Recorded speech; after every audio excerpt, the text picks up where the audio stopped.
Renault's Kadjar is a family-sized crossover model that's smart, sensible, and in its way quite aspirational.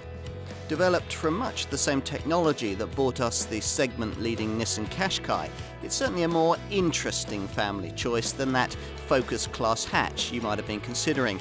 And there's the option of four-wheel drive if you want some substance to go with your style.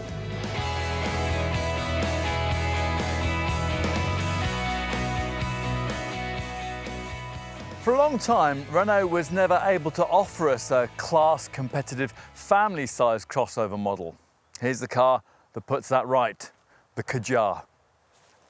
It's the family hatch-based big brother to the French maker's very successful supermini-based Captur model.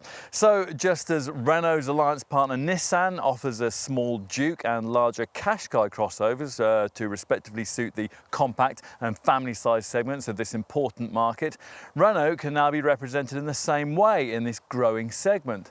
It needs to be too. 1 in every 4 cars sold in Europe these days is a crossover.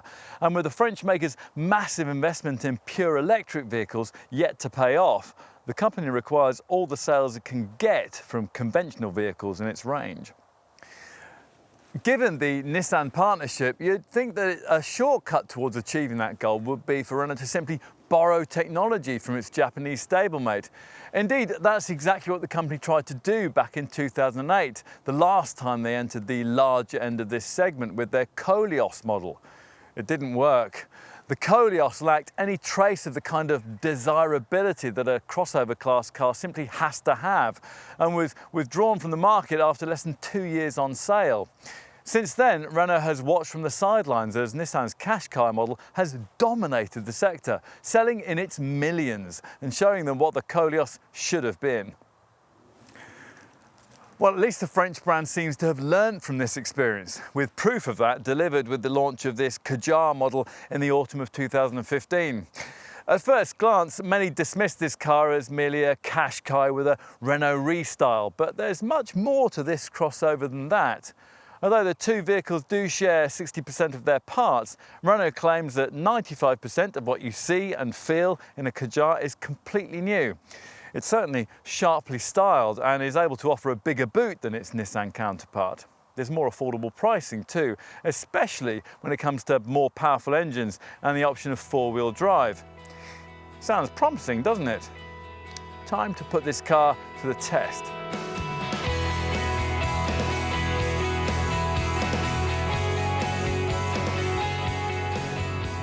This, we're told, is the ultimate urban adventurer. It's certainly a good indicator as to just how far this class of car has come. Larger crossovers have always been lighter and less clunky than proper SUVs, but they've still tended to be a little compromised in comparison to the conventional family hatchbacks that they're usually based upon. This one irons away many of those issues.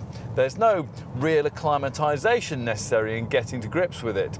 Indeed, were it not for the slightly raised driving position, you really could be in a Megane, or perhaps in a Focus or an Astra, and there's not much chance of urban adventure in one of those. Here, in contrast, your ordinary motoring can be enlivened by an adventurous vehicle that seems to have few dynamic downsides, hence the popularity of this class of car. Of course, crossover customers shouldn't get carried away. For all the brochure bragging, this Renault is, just like its contemporaries, little more than a family hatchback in a pair of hiking boots, offering lifestyle looks but without any of the compromises that you won't want to make if you never go off-road. So, curbs can be mounted, but you'll need to leave the Serengeti to Ranulph Fines, especially if, like nearly all customers for this model, you opt for a front-wheel drive variant. That's the kind of Kadjar we're trying here, and on the move it feels entirely fit for purpose.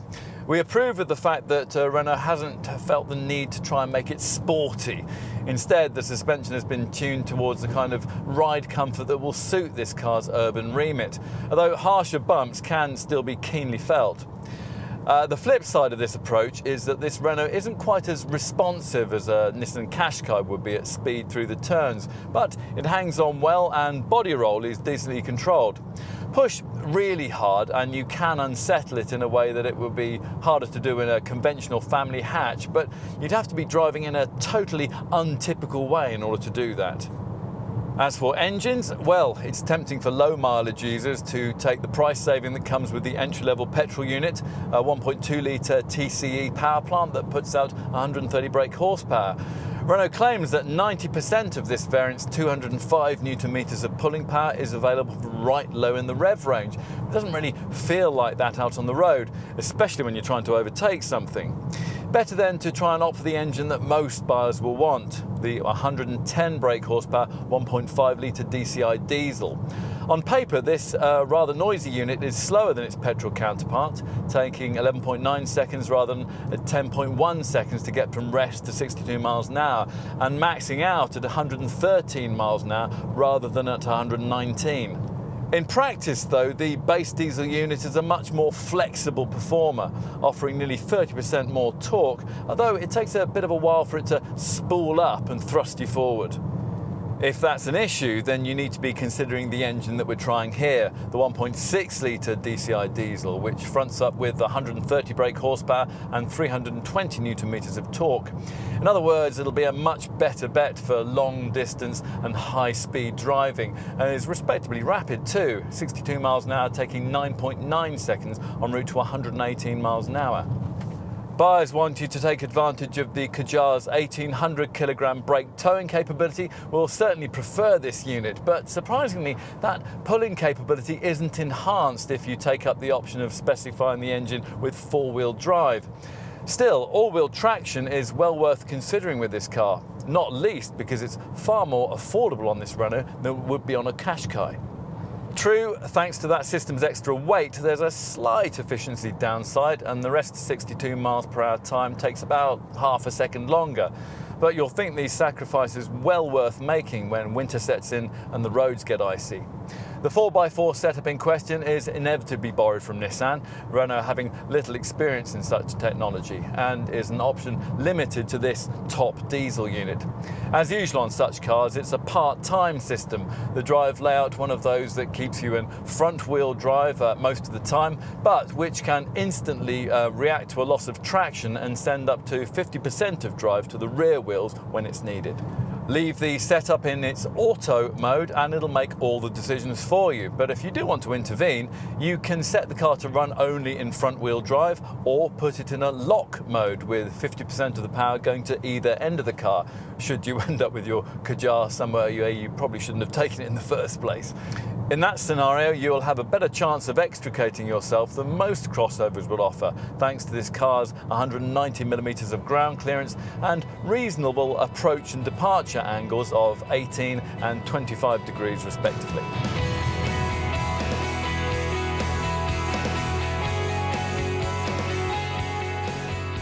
So, what do we have here? A Nissan Qashqai with a Renault restyle, or something more? The Kadjar certainly shares much with its Japanese design stablemate, primarily its CMF, Common Module Family platform, and most of its engine technology. Many, though, will think this to be a more sleekly styled car, and it's certainly a more practical one, with the rear overhang lengthened to deal with the Qashqai's biggest problem, a lack of boot space. The result is an appealing package that at first glance seems to deliver everything that a modern crossover of this kind should offer. Inevitably, the Kadjar shares quite a lot with Renault's smaller Captur crossover, especially here at the front, where the two cars are very similar indeed.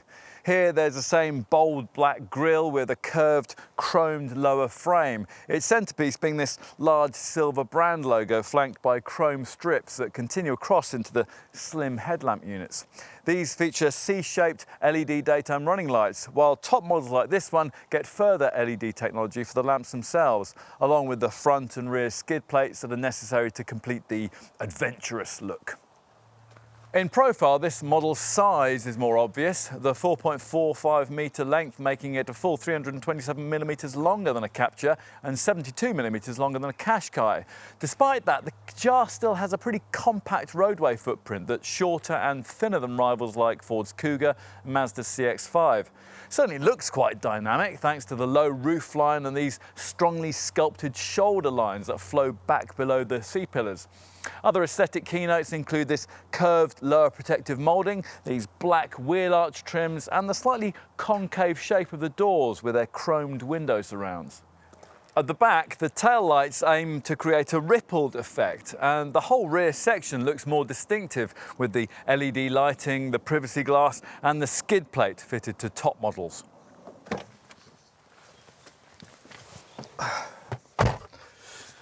Time to take a seat behind the wheel. Now, not all crossovers fully emphasise the slightly higher seating position that's supposed to help define this class of car, but this one does, positioning you quite commandingly in front of a smartly bespoke, soft-touch dashboard.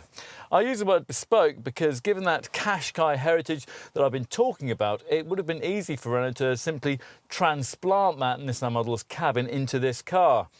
Instead, as with the exterior, the French brand has gone its own way here and, to its credit, well, created something that feels of slightly higher quality. Attention to detail even extended to the key card that you get with most models. It resembles a stylised iPod and, when activated to enter the Kadjar, sets off a welcome sequence with visual and audible effects that include a display of the front of the car on the 7-inch TFT colour instrument screen that lies ahead of you through the 3-spoke multifunction steering wheel.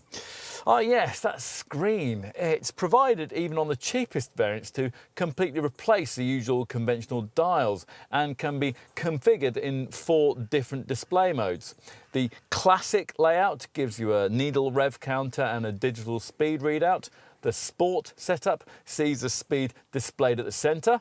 The Economy setting offers you a fuel consumption graph, and the Streamlined option gives you a graduation of speed and no rev counter. Anything this display can't tell you will probably be covered off by the 7-inch colour infotainment touchscreen that dominates the centre of the dash. As well as controlling the DAB stereo, Bluetooth phone compatibility and the navigation system, this R-Link setup also offers a useful Driving Eco 2 menu that grades you on the efficiency of your progress and gives you economy tips. R-Link also allows you to use text-to-speak messaging and to surf the internet so that you can download a range of Renault-sourced apps for things like email, Facebook, Twitter news and fuel prices. That all works well, but we would say that the infotainment screen is positioned a touch lower down the fascia than we would ideally like. I mean, you have to take your eyes off the road to use it. Plus, its plastic frame, like the surrounds for the door handles and the air vents, might well look a bit scuffed after a few years of family use. While we're grousing, it also seems a bit mean that entry-level variants do without a leather-covered steering wheel. Otherwise, though, I mean, there are really very few cabin issues. Build quality from the Spanish factory seems reasonable, and practicalities certainly seem to have been very carefully considered. Renault claims that there's over 30 litres of interior storage room, which means plenty of spaces to store phones, coffee cups and smaller bottles. The glove box, which is usually compromised by the fuse box on French cars, is usefully full-sized here. Ergonomics have been equally well thought through. The costing seats with their gradually tapering backrests are really supportive, and there's a smart stitched grab handle on the passenger side for your partner to hang on to should you get carried away by all that adventure-orientated marketing. It is bolted onto a centre console that includes an electronic handbrake switch, and it's high enough to be a natural resting place for your elbow. From here you can easily tweak the air conditioning controls. That's the only cabin feature that's shared with that Qashqai. While the sound system, we've got the brilliant optional Bose setup here, can be operated by the usual stalk that's mounted behind the steering wheel. Time to try the rear. As usual in a car of this kind, it's comfortable for 2 adults, but a little bit of a squash for 3. Headroom though is fine, unless you've a top model like this one fitted with this panoramic roof, in which case really tall folk might be a touch restricted. The vast glass panel gives the cabin a lovely airy feel though. If you want more passenger space in a Renault of this kind, you'll need to talk to your dealer about the second generation 7-seat Koleos model that the French brand has modelled on Nissan's X-Trail. Those sticking with this Kadjar will find a little more comfort here than they'd get in an equivalent Qashqai, but that has more to do with seat sculpting rather than the provision of any extra legroom. Despite this Renault's longer bodywork, the two cars actually have exactly the same wheelbase length. Now, where this car's extra body length does pay dividends is out back. Instead of the slightly restricted 430-litre boot you get in that Nissan model, there's a 472-litre trunk on offer here, once you get your stuff over the rather high boot lip. The total provided is about average for the class, significantly more than you get in, say, a Skoda Yeti, but quite a bit less than you find in something like a Mazda CX-5. In terms of the weight of the items you can carry, Renault quotes a payload of 549 kilograms. And you can make the most of it if you go for the adjustable height boot floor and the neat one-touch easy folding rear seat system. Providing you avoid entry-level trim, this setup's either standard or optional, and it very effectively delivers those two features. So you get a repositionable cargo base that's compartmentalised for secure storage, and a pair of sidewall mounted rear seat retraction levers that release and fold the 60/40 split rear backrest in one fluid action. Use them and the cargo area increases in size to 1,478 litres, which rather curiously is actually 107 litres less than you get in a Qashqai. If luggage provision is important to you, then we'd suggest you specify the all-in-one boot liner that comes as part of the optional protection pack.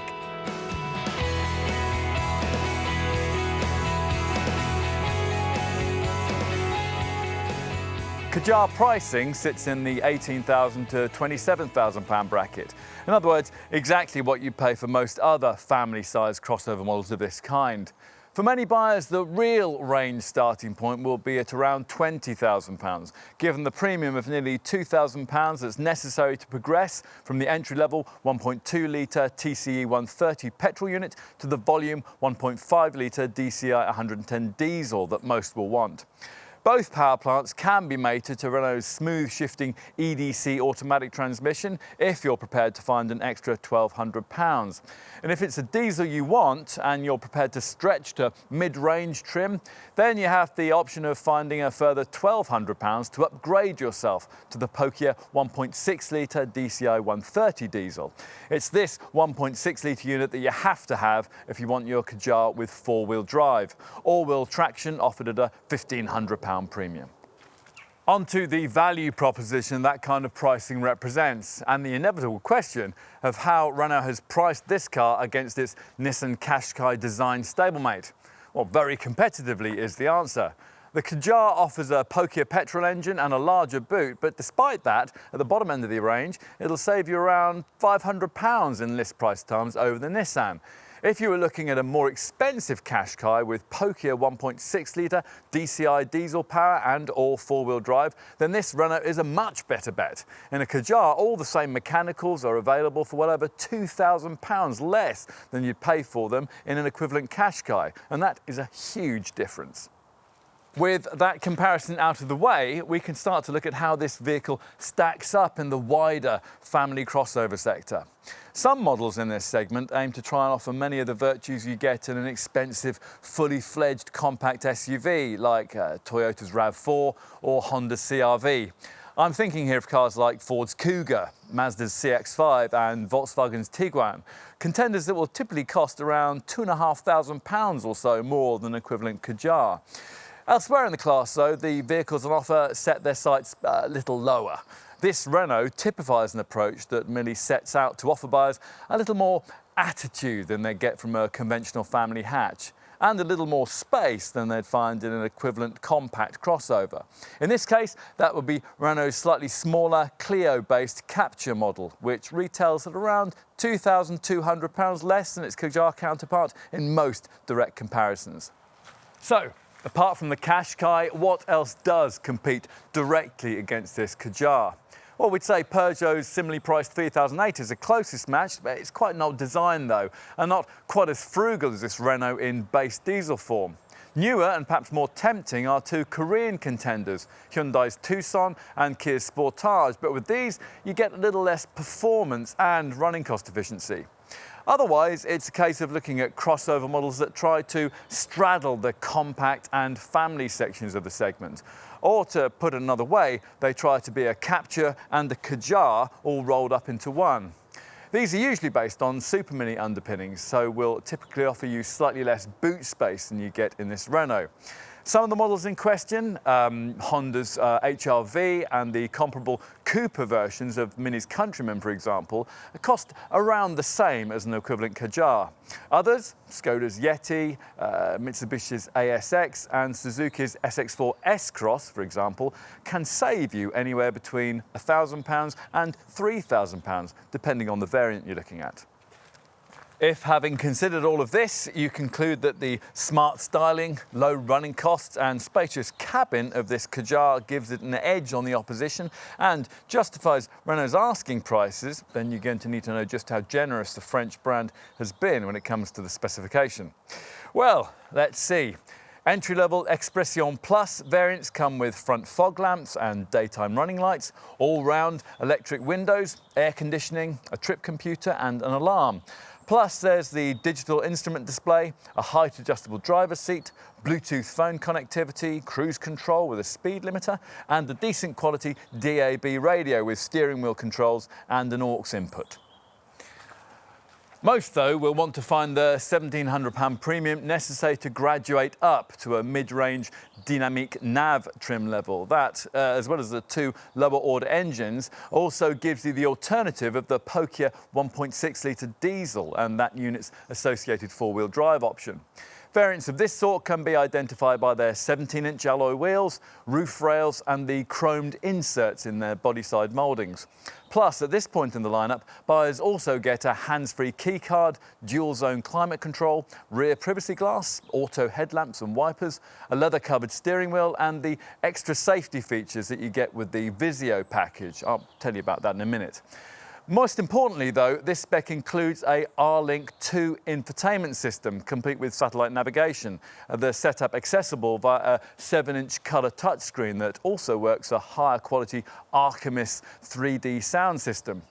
Dynamic nav trim, we think, represents the sweet spot in the range. Settle at this level in the lineup, and the only other thing you might want to do is to pay a little extra for two key practical Kadjar features, the adjustable height boot floor and the one-touch easy folding rear seats. Both those practicalities are, of course, included if you go shopping at the top of the range, maybe by opting for a plush Dynamic S nav model that also includes front and rear parking sensors, power folding mirrors and 19-inch alloy wheels.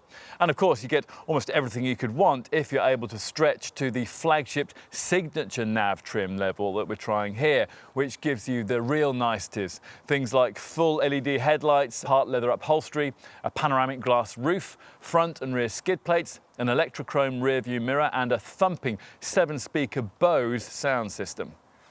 Key options, meanwhile, are mainly grouped into easy-to-grasp value packages. The Adventure Pack offers a rugged look with wheel arch mouldings and side steps.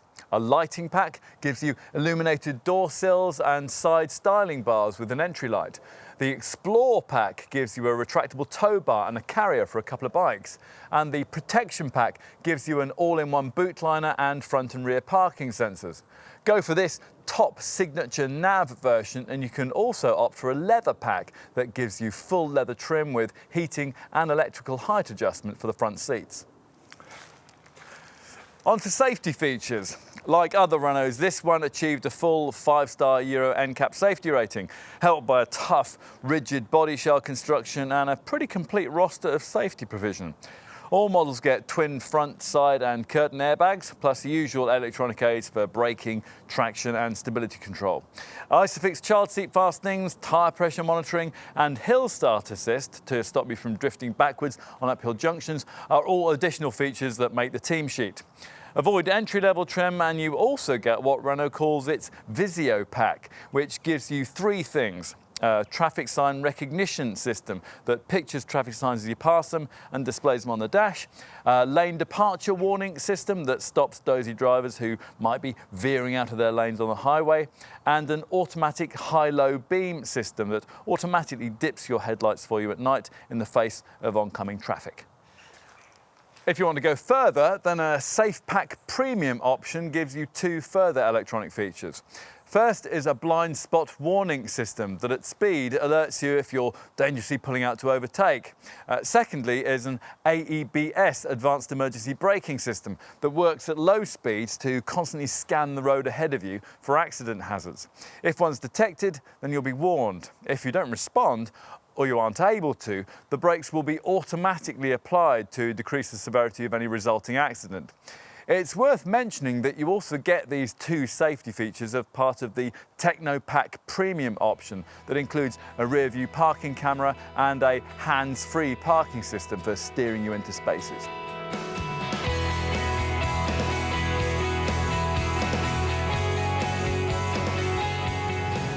One of the most important reasons you might be buying your family a crossover like this one, rather than a RAV4 or CR-V style compact SUV, is that it'll be more cost effective to run. In this case, a key reason for that is this Kadjar's relatively light weight. Weight is one of the most critical influences of fuel economy, and every 10 kilograms saved in turn saves 1 gram per kilometre of CO2 emissions. The CMF platform this Renault sits upon has been designed with this principle in mind and is therefore around 40 kilograms lighter than a conventional chassis. So as a result, this model tips the scales at only a fraction over 1,300 kilograms. That means it's not really any heavier than a conventional Focus or Megane style family hatch, and in comparison to, say, a Toyota RAV4 or a Honda CR-V, you're saving somewhere between 150 and 250 kilograms. In other words, a reduction equivalent to the saving you'd probably make if you asked your entire family to get out and walk. Of course, the efficiency of this car isn't just down to the weight savings that have been made. There's a stop and start system on all manual models that cuts the engine when you don't need it, stuck in traffic or waiting at the lights. Kinetic energy is recovered and stored in the battery under braking and deceleration. Plus, there's a dashboard eco switch that restricts pulling power for more frugal returns. The sleek shape helps too, with underbody fairings and deflectors beneath the car that steer airflow away from turbulence-inducing wheel arches. There's even an active flap on the front air intake so that cooling air is channeled to the engine only when it's required. Drivers need to do their part too. You might want to configure the TFT dashboard screen in its economy setting, which gives you a graph illustrating the fuel consumption range. And if you've a variant fitted with the R-Link 2 infotainment screen, then there's a Driving Eco 2 menu that offers a whole range of options based around a couple of tuition segments. These will help you improve your driving efficiency, standard and advanced. In standard, you get an overall global score for all efficiency-related areas of your driving, plus a score evolution graph showing your recent progress in that regard. The car also records the distance travelled without fuel consumption, although actually I'm not quite sure why you'd need to know that. In the advanced section, it's a bit simpler, with straightforward star scorings for your efforts in terms of acceleration, gear changing and anticipation. Both sections give you the option to access some so-called eco-coaching tips. Check tyre pressures every 3 months, for example, or open windows rather than using the air conditioning when you're driving around town. It's all a little bit like being back at school. So, what can be achieved as a result of all this? Well, quite a lot actually. As you might expect, the fuel and CO2 showings are pretty much identical to those of this model's Nissan Qashqai design stablemate. In the case of the entry-level TCE 130 petrol model, that's quite good news, given that it offers 15 brake horsepower more than the equivalent Nissan. To be specific, the 1.2-litre TCE engine delivers up to 50.4 miles per gallon on the combined cycle and up to 126 grams per kilometre of CO2, providing you specify your car with the smaller 17-inch wheels. That's about the same kind of showing as you get from comparable petrol versions of competitors like Skoda's Yeti, Honda's HR-V and Peugeot's 3008, but it's at least 10 to 15% better than you get from Korean rivals like Hyundai's Tucson and Kia's Sportage. Most buyers, though, are going to want a diesel, probably the 1.5-litre DCI 110 unit that's fitted to a third of all Renault vehicles sold worldwide. Thanks to things like friction-reducing steel pistons and active thermal and smart energy management, this power plant is very frugal indeed, about 10% cleaner and more frugal than an equivalent Peugeot 3008, and nearly 20% more efficient than a directly comparable Skoda Yeti. I'll put some best-case figures against that: 74.3 miles per gallon on the combined cycle and 99 grams per kilometre of CO2. Impressively, these stats don't alter one jot if you specify your car with the EDC automatic gearbox. In comparison, a conventional small SUV of the sort I mentioned earlier, say the most frugal diesel version of Toyota's RAV4, would cost you around 25% more to run. It's small wonder that people choose crossover models like this one instead. Bear in mind that, as with the TCE petrol Kadjar, the figures I've quoted depend on you having chosen a lower spec model with a standard 17-inch wheels. A plush 19-inch rimmed variant, like the one I'm trying here, is nearly 5% thirstier, and with the 1.5-litre diesel engine, the CO2 figure gets pushed over the important 100 grams per kilometre threshold, and that makes quite a difference to your tax status. If that doesn't bother you, then you might well be one of those prepared to consider this pokier 1.6-litre DCI 130 diesel derivative. Here the figures are 64.2 miles per gallon and 116 grams per kilometre on 17-inch wheels, although inevitably that showing takes quite a hit if you specify the four-wheel drive version. Even though the traction system in question is part-time and only gives you Ford-driven wheels when low grip levels demand it, those extra mechanicals carry a 107 kilogram weight penalty, which means that the running cost figures deteriorate to 58.8 miles per gallon and 126 grams per kilometre of CO2 on 17-inch wheels. Enough on efficiency figures. What about the other costs of running this car? Depreciation, for example. Well, given that Renault's previous contender in this category, the Koleos of 2008, shed value like a stone, potential Kadjar buyers might be forgiven for harbouring some concerns in this area. Apparently, though, they needn't worry. Independent experts CAP reckon that this fresh design will be viewed very differently by the market, thanks to good looks and that Qashqai heritage. As a result, lower order versions may well retain up to 47% of their original value after the industry standard 3-year, 60,000 mile ownership period, which isn't far off what you get from established, respected family crossovers like Mazda CX-5 and Ford's Kuga. Plusher Kadjar set in the 42 to 45% bracket, and it's still a very reasonable showing given Renault's relative lack of track record in this segment. For reference, a Volkswagen Tiguan preserves 39% of its value, that Qashqai model 38%, and a Peugeot 3008 just 28%. Ouch. Buyers of this car may well make some insurance savings too.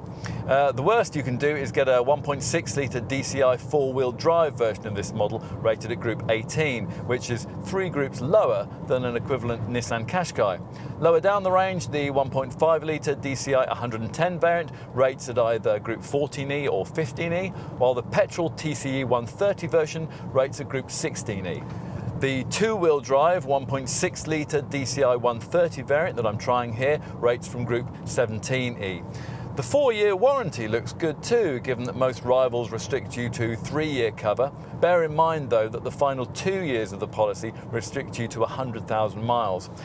Finally, scheduled servicing is every 12 months or 18,000 miles, but as usual, prepaid servicing plans are available. It'll certainly help that the ecological oil filter needs replacing only every 18,000 miles, and the timing chain is maintenance free. The timing belt requires changing only every 100,000 miles, and the close coupled diesel particulate filter has been designed to last the lifetime of the car.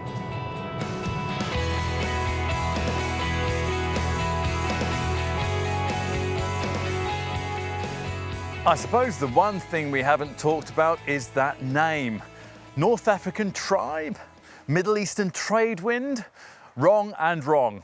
Apparently it's one of those portmanteau French words where cad is inspired by the word quad, the casual term for a four-wheeled all-terrain vehicle, and jar is a reference to the French words agile and jaillir, which mean to emerge quickly. A touch ironic that, given that this French brand has taken so long to enter this profitable family crossover segment. Still, there are advantages to turning up late to any party, and the Kadjar makes the very most of them. Building on the market credibility the brand has already earned with its smaller Captur crossover model, it takes pretty much everything that's good about the segment-leading Nissan Qashqai and clothes those elements in a sleek, slightly more spacious package that's a little more affordably priced. Other competitors aren't as easy on the eye, and nearly all struggle to match this Renault when it comes to issues like running costs and practicality. True, this car could certainly still be a little sharper to drive, but that's partly down to the fact that, well, rather refreshingly, Renault has tuned the handling for comfort rather than some misguided sense of perceived sportiness. Families will appreciate that, we think, and the few that want to occasionally venture off tarmac will be relieved to find that the option of four-wheel drive is nothing like as ridiculously priced as it is on a Qashqai. In summary, well, you could say that it would have been difficult for Renault to fail with this crossover, given the proven underpinnings it's based upon. The French brand, though, has had the right ingredients for a car of this kind for some time, but simply hasn't managed to blend them into the kind of finished product that buyers in this segment really want. The Scenic RX-4 of 2000 and the Koleos model of 2008 were both full starts in this regard, but with this Kadjar, the pieces really seem to fit. It may not be the ultimate urban adventurer, but it's the kind of car that really could add a more appealing dimension to family travel.